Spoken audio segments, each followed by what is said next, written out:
नमस्कार बच्चों। आज के इस वीडियो में हम सिलिकॉन कंट्रोल्ड रेक्टिफायर के दो इम्पोर्टेंट करंट टर्मिनोलॉजी की बात करेंगे। बहुत बार वीडियो में हमने उसका चर्चा तो किया है, लेकिन एग्जैक्ट इनका मीनिंग क्या है अभी तक हम नहीं समझ पाए होंगे। तो आइए आज हम लैचिंग एंड होल्डिंग करंट के बारे में डिस्कशन करते हैं कि लैचिंग और होल्डिंग करंट का सिलिकॉन कंट्रोल्ड रेक्टिफायर में क्या रोल है। टेक्निकल टर्मिनोलॉजी में इसी को हम बोलते हैं significance of latching and holding current. तो बच्चों, इस वीआई कैरेक्टरिस्टिक्स को आप आसानी से देख के समझ सकते हैं कि लैचिंग और होल्डिंग करंट एग्जैक्टली है कहाँ। ये करंट जो आईएल है, that current is called latching current, और आईएच को हम बोलते हैं होल्डिंग करंट। यानी जब भी वीआई कैरेक्टरिस्टिक्स में एससीआर के किसी भी एनालिसिस में अगर आईएल लिखा हो तो आप उस आईएल को लिखेंगे that is called latching current. Similarly बच्चों, अगर वहां पे आईएच लिखा हो तो आईएच को आप लिखेंगे होल्डिंग करंट।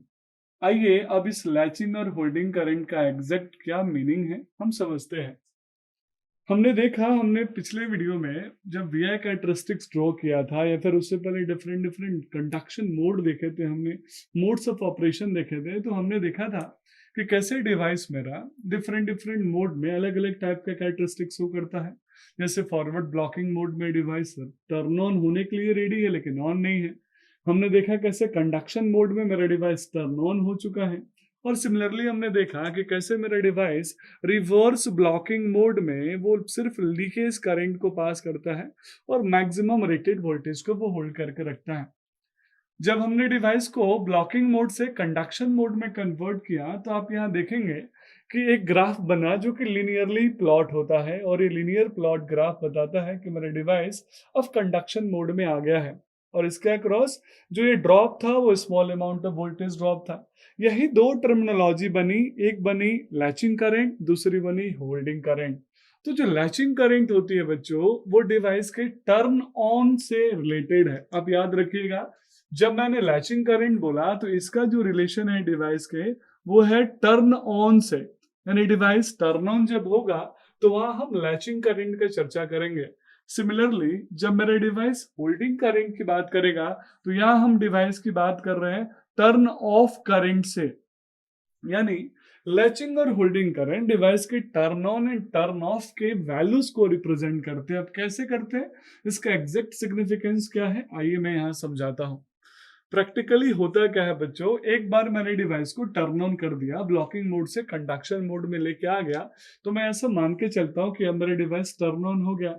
लेकिन प्रैक्टिकल फॉर्म में होता क्या है कि आपका डिवाइस ब्लॉकिंग मोड से कंडक्शन मोड में कन्वर्ट तो हो गया, लेकिन जैसे वो कंडक्शन मोड में कन्वर्ट हुआ और उसी समय अगर आपने गेट पल्स को रिमूव कर दिया या फिर आपने वोल्टेज को सडनली डिक्रीज कर दिया, तो वापस आपका डिवाइस फिर से ऑफ मोड में आ जाएगा। मैं फिर से रिपीट करता हूं अपने थॉट को कि आपने डिवाइस को ब्लॉकिंग मोड से कंडक्शन मोड में डालने के लिए या तो गेट वोल्टेज अप्लाई किया या फिर ब्रेक ओवर वोल्टेज अचीव किया। अगर आपने उस डिवाइस के लैचिंग करंट को अचीव नहीं किया और सडनली आपने गेट पल्स को रिमूव कर दिया या फिर ब्रेक ओवर वोल्टेज को कम कर दिया, डिवाइस में वोल्टेज रिड्यूस कर लिया, तो आपका डिवाइस ऑन होने के बावजूद भी ऑन नहीं होगा, वापस फिर से ऑफ मोड में चला आएगा। तो उस कंडीशन में डिवाइस को टर्न ऑन कराने के लिए हमें कुछ समय तक टर्न ब्लॉकिंग मोड से कंडक्शन मोड में भेजने के बाद कुछ समय तक हमें अपने डिवाइस को गेट पल्स से कनेक्ट करके रखना है। हमें अपने वोल्टेज को मेंटेन करके रखना है ताकि वो एक करंट को अचीव कर ले। ये वो मिनिमम अमाउंट ऑफ करंट है जिसके बाद मेरा डिवाइस कंप्लीटली टर्न ऑन हो जाता है। तो अगर आपसे कोई पूछे व्हाट इज लैचिंग करंट, तो बहुत सिंपल भाषा में प्यार से समझा सकते हैं कि latching current is minimum amount of anode current that required to maintain thyristor to the on state. यानी जब आप अपने थायरिस्टर को ऑन स्टेट में रखना चाहते हैं, ब्लॉकिंग मोड से भले ही कंडक्शन मोड में क्यों ना लेके चले गए, लेकिन आप चाहते हैं कि आपका थायरिस्टर ऑन स्टेट में रहे, तो उस कंडीशन में आपको मिनिमम करंट को अचीव करना होगा। आपका एनोड करंट जो होगा, जो आईए करंट होगा, वो एटलीस्ट इसके बराबर या इससे ग्रेटर हो, किससे, लैचिंग करंट से। तब जाके मैं बोलूंगा डिवाइस कंप्लीटली टर्न ऑन हो गया, और उसके बाद आप चाहे तो अपने गेट पल्स को रिमूव कर सकते हैं। अगर आप गेट पल्स नहीं लगा है तो ये ब्रेक ओवर वोल्टेज है, और अगर आपने गेट पल्स से सिग्नल दिया तो ये इसका वीआई कैरेक्टरिस्टिक्स है। ये तो पहले भी हम चर्चा कर चुके हैं।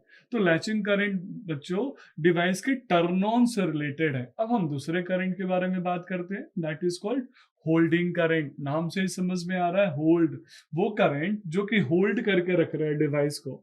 अब हम अपने डिवाइस को जब कंडक्शन मोड से वापस ऑफ मोड में लेके आते हैं, ब्लॉकिंग मोड में लेके आते हैं, डिवाइस को टर्न ऑफ करना चाहते हैं, तो आइडियली क्या होना चाहिए था?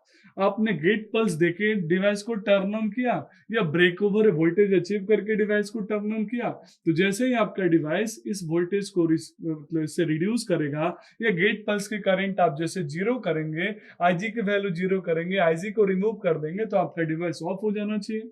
लेकिन बच्चों सिलिकॉन कंट्रोल्ड रेक्टिफायर में ऐसा नहीं होता। मैं आपसे कई बार डिस्कस कर चुका हूं, सिलिकॉन कंट्रोल्ड रेक्टिफायर एक सेमी कंट्रोल्ड स्विच है जिसमें आप गेट पल्स को यूज करके टर्न ऑन तो कर सकते हैं लेकिन टर्न ऑफ संभव नहीं है। तो इस कंडीशन में आप अपने डिवाइस के गेट करंट को रिमूव करने के बावजूद भी एनोड करंट को रिड्यूस करते आएंगे। रिड्यूस करते करते आपको मिनिमम एक करंट अचीव करना पड़ेगा और वो करंट कहलाता है होल्डिंग करंट। यानी इस करंट पे मेरा डिवाइस टर्न ऑन हुआ था, इस करंट से ऊपर जाने के बाद डिवाइस ने टर्न ऑन को सस्टेन किया था। सस्टेन मतलब आप गेट पल्स को रिमूव कर देंगे तो भी डिवाइस टर्न ऑन है, और इस करंट को अचीव करने के बाद आपका डिवाइस टर्न ऑफ में गया। यानी जो होल्डिंग करंट होता है वो लैचिंग करंट के मुकाबले काफी कम होता है, टर्न ऑन रेटेड करंट से भी कम होता है। तो वो होल्डिंग करंट वो मिनिमम अमाउंट ऑफ करंट है जिसके बाद मेरा डिवाइस टर्न ऑफ मोड में चला जाएगा। यानी आपके डिवाइस को टर्न ऑफ करना होगा तो आपको ऑफ मोड का करंट होल्डिंग करंट अचीव करना पड़ेगा। यानी आपकी आईए की जो वैल्यू होगी it should be less than equal to holding current.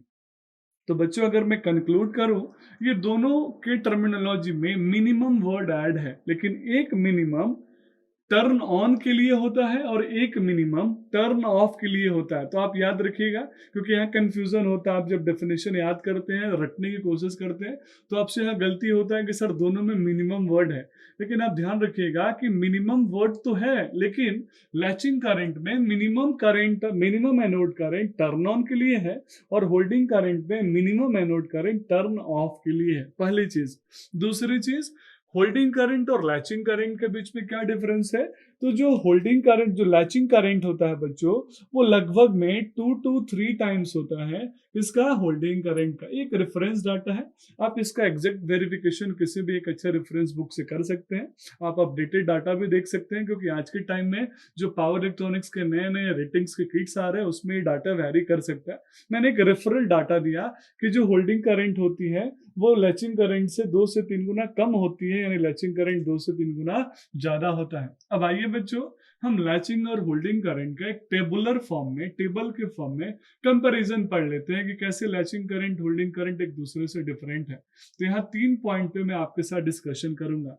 पहला पॉइंट ये है कि जो लैचिंग करंट है वो किससे रिलेटेड है? टर्न ऑन से। तो बच्चों आइए अब हम टेबुलर फॉर्म में लैचिंग और होल्डिंग करंट का कंपैरेटिव एनालिसिस कर लेते हैं, क्योंकि ये आपसे इंटरव्यू में भी पूछा जाता है, प्लस आपके मेन एग्जाम में भी इसका जरूरत पड़ेगा। तो जैसा कि हमने पहले ही डिस्कस कर लिया है बच्चों, पहला पॉइंट जो होगा वो होगा इस किस पर्पज से हम इस डिवाइस को यूज करते हैं। तो जो लैचिंग करंट का जो वैल्यू है वो हमेशा एससीआर के टर्न ऑन से रिलेटेड होता है। यानी जब हमें डिवाइस की टर्न ऑन की बात करनी होगी तो हम यूज करेंगे लैचिंग करंट को। सिमिलरली जब हमें डिवाइस का टर्न ऑफ करना होगा तो टर्न ऑफ के टाइम में जो करंट के हम डिस्कशन करेंगे that current is called holding current. अगर मैं इसको टेक्निकल भाषा में बोलूं तो मैं बोल सकता हूं कि एक minimum value of anode current जिसके बाद मेरा डिवाइस टर्न ऑन हो जाएगा that is called latching current, और एक minimum amount of anode current जिसके बाद डिवाइस टर्न ऑफ हो जाएगा that is called holding current. अब लैचिंग और होल्डिंग करंट के कंपैरिजन में बात करूं तो लैचिंग करंट की जो वैल्यू होती है वो हमेशा होल्डिंग करंट से ज्यादा होती है। कितनी ज्यादा होती है? जो लैचिंग करंट होती है वो होल्डिंग करंट से 2 से 3 गुना ज्यादा होती है। तो that's all about latching and holding current. ये वीडियो काफी इंपॉर्टेंट है क्योंकि मैक्सिमम स्टूडेंट इस ग्राफ को तो ड्रॉ कर लेते हैं लेकिन उनको लैचिंग और होल्डिंग करंट का एग्जैक्ट मीनिंग नहीं पता। मैं आपको एक छोटे से एग्जांपल के थ्रू भी समझा के इस वीडियो को एंड करता हूँ। बहुत बार जब आप कमरे से बाहर निकलते हैं तो टेक्निकल भाषा में आपको कोई बोलता है कि आप दरवाजे को लैच कर दो। लैच करने का मतलब होता है कि दरवाजे को बस सटा दो, आपको उसका लॉक नहीं लगाना है। सिमिलरली लैचिंग करंट वो करंट होता है जिसको अचीव करने के बाद मेरा डिवाइस टर्न ऑन हो जाएगा। अगर उसके बिना अगर आपने गेट पल्स को हटा दिया तो वापस से आपका डिवाइस टर्न ऑफ हो जाएगा। तो that's all about this video. Thank you so much.